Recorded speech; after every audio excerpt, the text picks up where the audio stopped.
আসসালামু আলাইকুম। বিদ্যাসোপানের পক্ষ থেকে সবাইকে জানাই আন্তরিক শুভেচ্ছা। আজকে আমরা কিছু অঙ্কের সমাধান করব যেগুলো চাকরি নিয়োগ পরীক্ষায় বারবার আসে। যেমন প্রথম প্রশ্নটা আমরা দেখতে পাচ্ছি প্রাথমিক সহকারী শিক্ষক নিয়োগ পরীক্ষায় এসেছে। দ্বিতীয় প্রশ্নটি দেখতে পাচ্ছি ষষ্ঠ প্রভাষক নিবন্ধনে এসেছে। তৃতীয় প্রশ্নটি আমরা দেখতে পাচ্ছি 18তম শিক্ষক নিবন্ধনে এসেছে। চতুর্থ প্রশ্নটি 15তম প্রভাষক নিবন্ধনে এসেছে এবং পঞ্চম প্রশ্নটি উপজেলা মহিলা বিষয়ক কর্মকর্তা নিয়োগ পরীক্ষায় এসেছে। আমরা লক্ষ্য করলে দেখতে পাবো যে প্রত্যেকটি প্রশ্ন একই ধরনের, শুধু মান আলাদা, অর্থাৎ সবগুলা অঙ্কের সমাধান একই নিয়মে হবে। যে কোনো প্রতিযোগিতামূলক পরীক্ষায় এই ধরনের প্রশ্নগুলো আসলে আমরা সময় নষ্ট না করে খুব সহজেই ছোট্ট একটি টেকনিকের মাধ্যমে মাত্র 10 সেকেন্ডের মধ্যেই এই প্রশ্নগুলো সমাধান করতে পারি। চলুন আমরা এখন সমাধান শুরু করি। প্রথমেই আমরা 1 নম্বর প্রশ্নটির সমাধান করব। এখানে দেওয়া আছে x plus 1/x is equal two 5। তো দেওয়া আছে মান নিলাম x plus 1/x is equal two 5।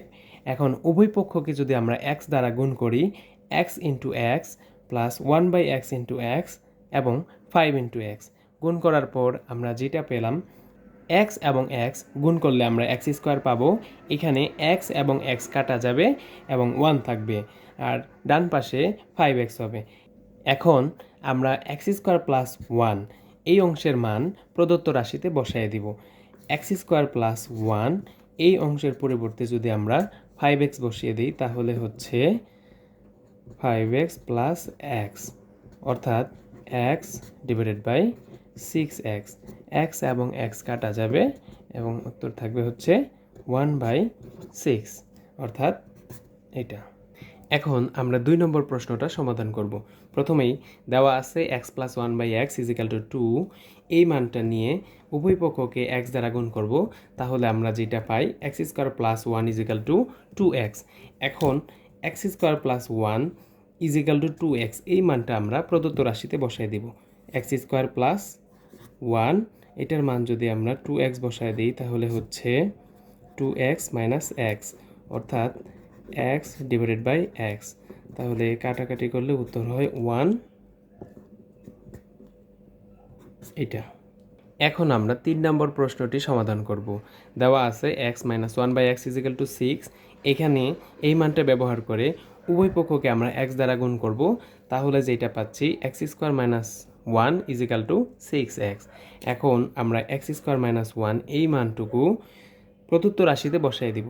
তাহলে x স্কোয়ার মাইনাস 1 এর পরিবর্তে যদি আমরা 6x বসাই তাহলে পাবো x divided by 6x plus 7x, অর্থাৎ x divided by 6x plus 7x equal to 13x।